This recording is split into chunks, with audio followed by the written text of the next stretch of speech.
2006 में मैंने 10वीं पूरी की। 21 मार्च को मेरी परीक्षा खत्म हुई थी और 24 मार्च को मेरे पापा की डेथ हो गई। हमारी छोटी सी बाइसिकल रिपेयरिंग की दुकान है।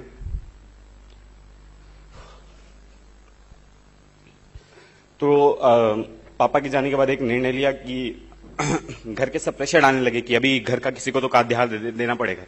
तो मैंने डिसीजन ले लिया, यार अभी पढ़ाई छोड़ देंगे, क्या करना है, 10वीं कर ही ली थी। सो एक डिसीजन लिया कि अभी पापा के धंधे को वापस रिवाइव करेंगे, पूरी तरह से डेडिकेटेड काम करेंगे और पढ़ाई छोड़ने का पूरा मन बना के मैं धंधे में आ गया। उसके बाद फिर रिजल्ट आया 10th का, तब मैं अपने स्कूल में टॉपर था। घर पे आया, सब रो रहे थे। अभी बहुत अजीब लग रहा है। मैं कल इतने इंटरव्यूज दिए, मैं कभी नहीं रोया। पता नहीं, चाणक्य मंडल का स्टेज है, अपने परिवार जैसा है, इसलिए रोना आ रहा है। हाँ, तो मैं घर पे आया, मम्मी से बातचीत हो रही थी। फिर मम्मी ने तभी मेरे को पहले ही बोल दिया कि हम लोग सब काम करने वाले हैं, तू पढ़ाई कर। तो 11th और 12th ये दो मेरी जिंदगी के अभी तक सबसे कठिन वर्ष रहे। मेरा उस समय शेड्यूल ऐसा था, मैं सुबह 7 बजे 6 बजे उठता था, निकलता था, 7 बजे कॉलेज, 1 बजे वहां से, 2 बजे से रात को 10 बजे तक मैं ट्यूशन पढ़ाता था। मेरी बहन स्कूल में पढ़ाती थी, ट्यूशन पढ़ाती थी।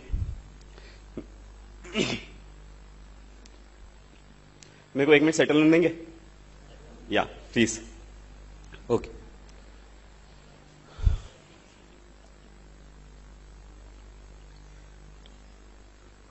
मुझे यूजुअली रोना नहीं आता है सब बताते हुए, मैं बहुत प्राउड हूं ये सब चीज के लिए। लेकिन गॉड नोस क्यों हो रहा है। ओके, सो मैंने फिर मैं सुबह 7 बजे से 1 बजे तक कॉलेज में रहता था, आता था 2 बजे से रात को 10 बजे ट्यूशन पढ़ाता था। 10 बजे रात को दुकान पे जाके हिसाब किताब करके दुकान बंद करके वापस घर पे आते थे। फिर रात को पढ़ाई, वही 12-1 बजे तक सोना, जैसे अभी शेड्यूल है वैसे तभी भी था। तो मेरी मम्मी उस समय दुकान चलाती थी, मेरी बड़ी बहन है मुझसे एक, वो स्कूल में पढ़ाती थी, ट्यूशंस पढ़ाती थी।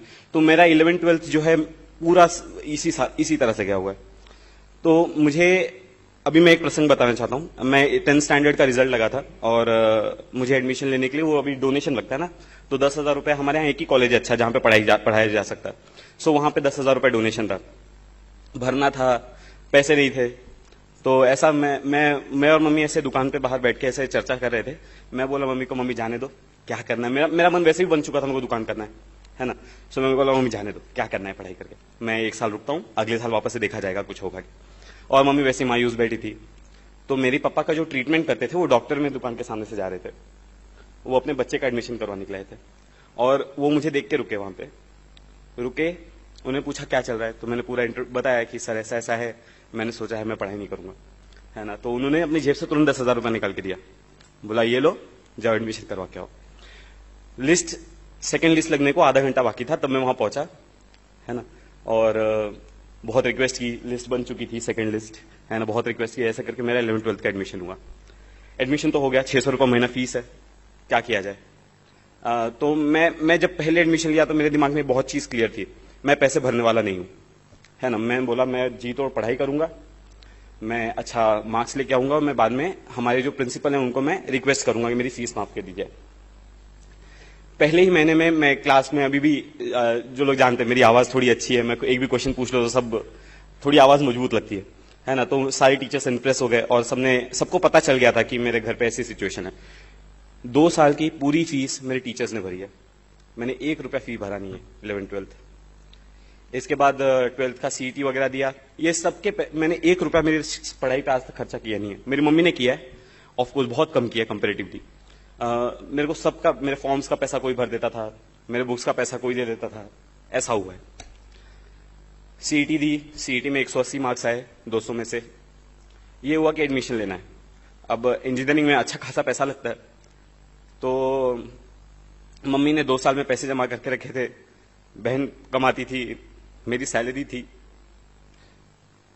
फर्स्ट ईयर का हो गया, बोला फर्स्ट ईयर में जाके 1 लाख रुपए का पूरा बजट था, 70,000 फीस, रहना खाना, 1 लाख रुपए का बजट था। बोला ठीक है, अपना फर्स्ट ईयर हो गया, एडमिशन ले लिया।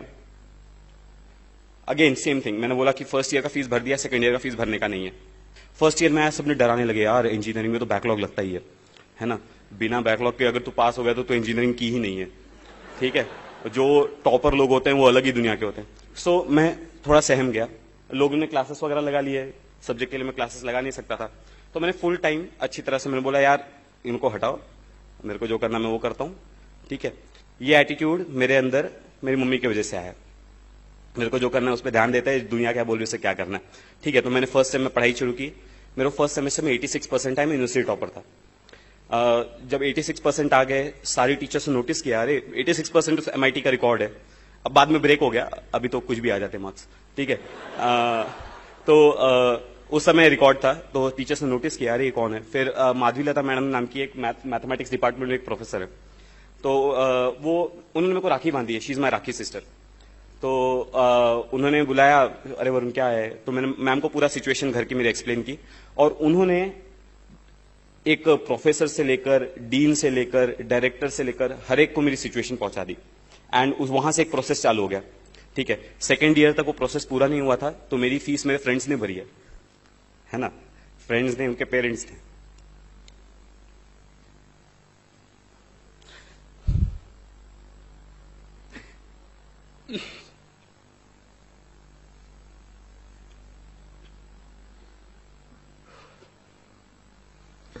मेरा एक फ्रेंड शायद यहीं बैठा है, अभी आया है, मैसेज आया था।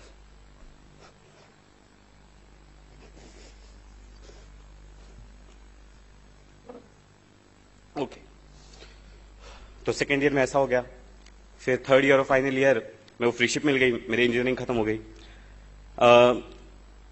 इंजीनियरिंग होने के बाद अभी ये सिविल सर्विसेज का भूत कैसे आया, अभी इंजीनियरिंग के बाद मैं यूनिवर्सिटी टॉपर हूं, मुझे गोल्ड मेडल मिला हुआ यूनिवर्सिटी का। ऐसा था कि अभी इंजीनियरिंग के बाद क्या, जॉब वगैरह के लिए इंटरव्यूज दिए, जॉब्स लग गई, मेरे को बहुत 5-6 जगह से अभी भी ऑफर्स हैं, मतलब स्टैंडिंग है, बोला कभी भी आपको आना है आप कॉल करो आ जाओ, ठीक है। सो प्लेसमेंट अच्छी हो गई थी, लेकिन हमको भूत सिविल सर्विस का तब तक चढ़ चुका था। सबसे पहले मेरे को कॉर्पोरेट सेक्टर में जॉब मिली थी, तो मैंने बोला यार कॉर्पोरेट में नहीं जाते, हमको अपने टेक्निकली रहना है, हम पब्लिक सेक्टर में जाएंगे। पब्लिक सेक्टर की तैयारी, मतलब गेट वगैरह की मैंने गेट थर्ड ईयर में दी थी, मेरा रैंक 384 आया, फाइनल ईयर में दी 143 आया, बोला यार अब तो सेट है, IIT मिल रहा है, सब मिल रहा है, किसी भी कंपनी में जॉब मिल जाएगा। ये PSU का जॉब मिल गया, तब मैं कुछ लोगों से मिलने गया, है ना, ऐसे ही चर्चा करते करते, तो उन्होंने बोला यार तू टेक्निकली इतना अच्छा है ना, you are so good, you are so bright, why don't you give IES, engineering services. अब मैंने सिलेबस देखा, बोला यार ये तो अपना ठीक है, हो जाएगा, कोई दिक्कत नहीं है, तो इंजीनियरिंग सर्विस की तैयारी शुरू करते हैं। तो अभी तक मेरी ग्रेजुएशन कंप्लीट हो गई थी, ठीक है, मैंने गेट दे दी थी और I was about to take admission. तो मैंने बोला यार इंजीनियरिंग सर्विसेज करते हैं, PSU छोड़, तो मैंने PSU को नहीं लिया, मैंने इंजीनियरिंग सर्विस की तैयारी शुरू की। 3-4 महीना मैंने वो किया, ठीक है, 3-4 महीना वो किया, तब लोगों से बातचीत चालू ही रहती है, आप वैक्यूम में जाके पढ़ाई नहीं शुरू करते, है ना। सो आप लोगों से बातचीत करते, तो किसी ने मेरे को सजेस्ट किया है तू इतना ब्राइट है ना, तू इंजीनियरिंग सर्विसेज क्यों कर रहा है, तू सिविल सर्विसेज देख, है ना, वो तो और बड़ी पोजीशन है। तो मैंने बोला हाँ यार ये भी सही है ना। तो सिविल सर्विसेज का देखते हैं क्या है, तो पहले तो उठाया हिस्ट्री ज्योग्राफी, कुछ नहीं समझा, मैं बोला यार ये तो सर का दर्द है ना। तो उसके बाद मैंने बोला करेंगे, तो मैं एक जन से मिलने गया था। अब मैं यहाँ पे दूसरा रीजन बताता हूँ हम क्यों पीछे रह जाते हैं। मैं एक जन से मिलने गया था, वो बोल रहे थे कि यार UPSC में जो पास होते हैं ना, ये तो 30 मार्क खान होते हैं, है ना, मतलब ये। तो देखो जब आप खुद को सब स्टैंडर्ड समझने लगते हो कि यार वो 30 मार्क खाने में सब स्टैंडर्ड हूं, है ना, एक्स्ट्राऑर्डिनरी और सब स्टैंडर्ड में कभी कंपटीशन नहीं होता, ठीक है। अगर आप खुद को सब स्टैंडर्ड मान लिए हैं तो आप कभी एक्स्ट्राऑर्डिनरी से कंपीट ही नहीं कर सकते, है ना। तो मैं जब उनसे मिलने गया था तो मैंने उनको बोला था कि वो होगा 30 मार्क खान, मैं भी 30 मार्क खान हूं। घर का फाइनेंशियल कंडीशन ठीक नहीं था, तो मम्मी बोल रही थी यार अब तो जॉब करना है, अब मैं थक गई हूं, मेरे को पैसे चाहिए अभी, और मेरे को सिविल सर्विसेज का भूत चढ़ा था। तब मैं मम्मी 10-15 दिन मेरी मम्मी मेरे से बहुत नाराज थी, बोलती नहीं थी, बातचीत हमारी होती थी, लेकिन आपको समझता है राइट, मम्मी और बेटे का एक कनेक्शन होता है, आपको समझने लगता है कि आपकी मम्मी आपसे नाराज है। लेकिन तब तक मेरी ज्वाइनिंग की डेट जा चुकी थी, मम्मी भी कुछ कर नहीं सकती थी, तो मम्मी ने भी फिर मेरे को सपोर्ट किया। बाद में मेरी मम्मी ने मेरे को फुल सपोर्ट किया किसी भी तरीके से। अब आ गया जनवरी का टाइम, जनवरी 2013 मैंने डिसीजन लिया कि मुझे सिविल सर्विसेज करना है। जनवरी 2013 मैंने प्रिपरेशन शुरू की। मई 2013 में मैंने डिसाइड किया कि मेरे को प्रीलिम्स देनी है। मेरे पास 4 ही महीने थे प्रिपेयर करने के लिए, तब तक मैंने कुछ नहीं पढ़ा था, ठीक है। 4 महीने में पढ़ाई कैसे करनी है मैं लेक्चर्स में बहुत बार डिस्कस करता हूं, मैं अभी उस पर 2-2 घंटे के लेक्चर्स लेता हूं उस पर, ठीक है। तो 4 महीने में मैंने न्यूज़पेपर्स पे बहुत ज्यादा फोकस किया, कुछ सब्जेक्ट सेलेक्ट किए, प्रायोरिटाइज किया, सारे सब्जेक्ट्स नहीं किए। मैंने एंशिएंट हिस्ट्री, मिडिवल हिस्ट्री आज तक नहीं पढ़ी है, ठीक है। और मुझे अभी भी कुछ क्वेश्चंस पूछ ले तो वहां से कभी कभी चला जाता हूँ, यार नहीं ये अपनी बस की बात नहीं है। तो मैंने बहुत सिलेक्टेड स्टडी की, बहुत फोकस स्टडी की। 4 महीने में मैंने प्रीलिम्स दी। अब प्रीलिम्स देने के बाद एक फीलिंग आ जाती है, यार अपना प्रीलिम्स क्लियर हो रहा है, ठीक है। सो मैं एग्जाम हॉल के बाहर निकला तो अरे वो फीलिंग थी, अरे यार अपना प्रीलिम्स क्लियर हो जा रहा है, अब मेंस की तैयारी करना शुरू करना है। ओके ठीक है, मेंस की तैयारी शुरू। अब मेंस के लिए ऑप्शनल सेलेक्ट करना है। अब ऑप्शनल मैं लोगों से पहले बात की थी तो बोला था ज्योग्राफी ऑप्शनल अच्छा है, पबैड अच्छा है, बहुत लोग लेते हैं। तो मैंने ज्योग्राफी की पढ़ाई शुरू की। ज्योग्राफी पढ़ा, वो सविंद्र सिंह उठाया, अरे यार ये क्या बोल रहा है, 2 चैप्टर्स हुए, 2 चैप्टर्स इतने ज्यादा हो गए कि कुछ समझ नहीं रहा था। मैं बोला यार ज्योग्राफी अपने बस की बात नहीं है, हटाओ। पबैड उठाया, वो थिंकर्स की लिस्ट, अरे बाप रे सर दुखने लगा, तो पबैड हटाया। उसके बाद मैंने एंथ्रो उठाया, वो हटाया, साइकोलॉजी उठाया, वो हटाया। अब इसमें जो है अब तक प्रीलिम्स का रिजल्ट आ गया था मेरा, ऑप्शनल फाइनल नहीं हुआ था। अब ऐसी हालत में क्या किया जाए, मैं चिन्मय भैया के पास गया, अरे चिन्मय भैया ये क्या हो गया है ना, मेरे को समझ में नहीं आ रहा मैं क्या करूं। तो चिन्मय भैया ने बोला एक काम कर, तो अब तू पोल साइंस पढ़ के देख, ठीक है। तो मैंने पोल साइंस की शुभ्रा रंजन की बुक है, मैंने वो उठाई और वो काफी सिंपल लैंग्वेज में लिखी है, तो मैं वो पढ़ा। मैं बोला हाँ यार ये जम रहा है अपने को। लेकिन तब तक मेरा तो अभी भी फाइनल नहीं हुआ था, मेंस के फॉर्म भरने का मौका आ गया था, है ना। अब मैं डिटेल एप्लीकेशन फॉर्म भर रहा था, तो मैं सारी बुक सामने लेके बैठा था, ज्योग्राफी की, हिस्ट्री की, है ना। और मैं सोच रहा था मैं ऑप्शनल कौन सा भरूं, ठीक है। सो फाइनली मैंने वहां पे पोल साइंस डाला और उसके बाद मैंने पोल साइंस लिया, बोला अभी ये सब साइड हटाएगा, मेरा ऑप्शनल पोल साइंस है, ठीक है। तो ऐसे करने के बाद मैंने पोल साइंस की प्रिपरेशन शुरू की। दिसंबर में मेंस थी। मेंस में मेरा GS1 GS2 का पेपर बहुत खराब गया था। मतलब मैं ऋषिकेश भैया मेरे साथ ही थे, है ना। और GS1 का पेपर निकलने के बाद मैं डिप्रेस था, मैं खाना नहीं खाया था, वो ब्रेक होता है बीच में 2 घंटा। मैं बोल रहा था भैया मैंने 125 का अटेम्प्ट किया है 250 में से, वो बाद में ज्यादा था, मैंने उस समय मिस कैलकुलेट किया था, हाँ ठीक है। तो भैया मैंने इतना कम अटेम्प्ट किया है, हाँ। तो मैं एकदम प्रेशर में था, लेकिन अटेम्प्ट कम ही है। तो मुझे ऐसा लगता है मेरा रीजन क्या है सेलेक्ट होने का, मेरा अटेम्प्ट बहुत कम है। मैंने मेरे आंसर्स को हमेशा ओरिजिनल रखा है। मैं 10th स्टैंडर्ड से 11th स्टैंडर्ड से मैंने कभी डाइजेस्ट फॉलो नहीं किया कोई, मैं अपने आंसर्स खुद बनाता हूं। मैं नोट्स मेकिंग का मैं सबको एडवाइस देता हूं कि नोट्स बनाने चाहिए, 4 फायदे हैं वगैरह वगैरह। नीचे बैठे थे रिजल्ट आने वाला, मेरे को चिन्मय भैया का मैसेज आया कॉन्ग्रेचुलेशन करके। तो मैं चिन्मय भैया को फोन लगाया, भैया आपने रिजल्ट देखा क्या? तो भैया बोले हाँ कॉन्ग्रेचुलेशन। हाँ तो मैंने पूछा भैया आपने रैंक देखी क्या मेरी कितनी है? तो भैया ने बोला 32। मैं बोला हाँ 32 कितना, 132 232 कितना 32, है ना। सो भैया ने बोला नहीं ओनली 32। मैं बोला अरे बाप रे। तो मुझे पहले तो विश्वास ही नहीं हुआ, अरे यार अपनी ओनली 32 रैंक है ना। सो ये विश्वास नहीं हुआ क्योंकि मुझे पता नहीं था कि यूपीएससी आंसर्स कैसे इवैल्यूएट करती है। मुझे ऐसा लगता था कि वो अटेम्प्ट कितना है इस पर डिपेंड कर रहा है, ठीक है। लेकिन मुझे अभी ऐसा लगता है कि अगर आपके आंसर्स ओरिजिनल है तो आप अगर अटेम्प्ट थोड़ा कम भी होगा तो आप सिलेक्ट हो जाओगे। आपसे जो गलतियां हो गई हैं आपके और सोचने से वो गलतियां करेक्ट नहीं होगी, ठीक है। आपका काम यह है जो गलतियां हो गई हैं उनको कॉम्पेंसेट करने के लिए आगे की आप प्लानिंग कैसे कर रहे हो। मैं बैकलॉग्स कैसे क्लियर करता था मैं ये बताता हूं, मैंने क्लास में बहुत बार बताया। हम जब न्यूज़पेपर में पढ़ते हैं तो आपको 10 टर्म्स नहीं दिखाई देते, है ना, कि यार मेरे को ये 10 टर्म्स की स्टडी करनी है आज। तो मैं एक नोटबुक बनाई थी, मैं उसमें वो सारे टर्म्स लिखता था कि आर्टिकल 72 पढ़ना है, प्रेसिडेंट के पावर्स पढ़ने हैं, ठीक है, ऐसे। उसके बाद मैं जब न्यूज़पेपर पढ़ के हो जाता था तो मैं इंटरनेट पर रोज 2 घंटा का मैंने टाइम रखा था कि 2 घंटा बैठ के वो टॉपिक्स के ऊपर सर्च करना है। तो इंटरनेट पे बैठे तो कई बार क्या होता है 10 टॉपिक्स आपने लिखे तो 5 ही टॉपिक्स हो पाते हैं।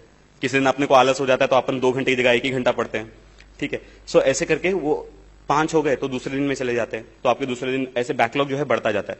तो कई बार क्या होती है वो लिस्ट बहुत लंबी हो जाती है, फिर एक दिन सडनली टेंशन आने लगता है, यार ये लिस्ट इतनी लंबी हो गई, है ना, अब इसको क्लियर करने में अपना पूरा दिन जाएगा। तो जब ऐसा होता था तब मैं उसके नीचे एक लाइन ड्रॉ करता था और बोलता था आज से नया लिस्ट चालू करेंगे, ठीक है। सो अभी जो गलतियां हो गई हैं, ठीक है, उनको करेक्ट करना चाहिए। न्यूज़पेपर से केस में काम करता है क्योंकि न्यूज़पेपर में चीजें रिपीट होती है ना। आपने जो 1 महीने पहले पढ़ा था अगर वो इंपॉर्टेंट होगा तो उसको कोई ना कोई फॉलो अप करेगा, ठीक है। तो आपको फ्यूचर में वो चीज दिखेगी, आप फ्यूचर में उसको वापस से इंटरनेट पर रेफर कर सकते हैं। तो मैंने न्यूज़पेपर के केस में ये बैकलॉग क्लियरेंस का केस चलता है, ठीक है। सो इस तरह से मैंने मेरी यूपीएससी की तैयारी की, मेंस क्लियर हो गए, ठीक है। अभी इंटरव्यू में क्या करना है ना। इंटरव्यू में जाते टाइम मैंने तो पढ़ाई ज्यादा की नहीं है ना। मैं जनवरी में प्रिपरेशन शुरू किया है, लोगों के पास एक्सपीरियंस होता है कि इस सब्जेक्ट को कैसे हैंडल करना है। सो मुझे पता नहीं था क्या करना है इंटरव्यू में। तो यूपीएससी इंटरव्यू बहुत कॉर्डियल होता है, बाहर जैसे लोग डराते हैं ना वैसा बिल्कुल नहीं है। जो लोग इंटरव्यूज नहीं दिए ना वो डराते ज्यादा है। जो इंटरव्यूज देके आए हैं आप उनसे बात करेंगे ना तो वो बताएंगे नहीं यार मस्त है, चिल रहते हैं, आराम से जाओ देख के आओ। तो उसके बाद आज का दिन है, मैं आपके सामने खड़ा हूं। तो ये मेरी जर्नी की पूरी स्टोरी है। एक्चुअली मैंने बहुत सारी चीजें एलिमिनेट कर दी हैं, लेकिन एक्सपीरियंसेस इतने ज्यादा हैं, टाइम बहुत कम है, एक्चुअली 15 मिनट में अपना प्रोग्राम खत्म होने वाला है, तो इसके लिए समय की पाबंदी की वजह से अपन नहीं बात कर पाएंगे। मैं होप करता हूँ फ्यूचर में अपन वापस से मिलेंगे और अपन और बातें करेंगे। Thank you very much.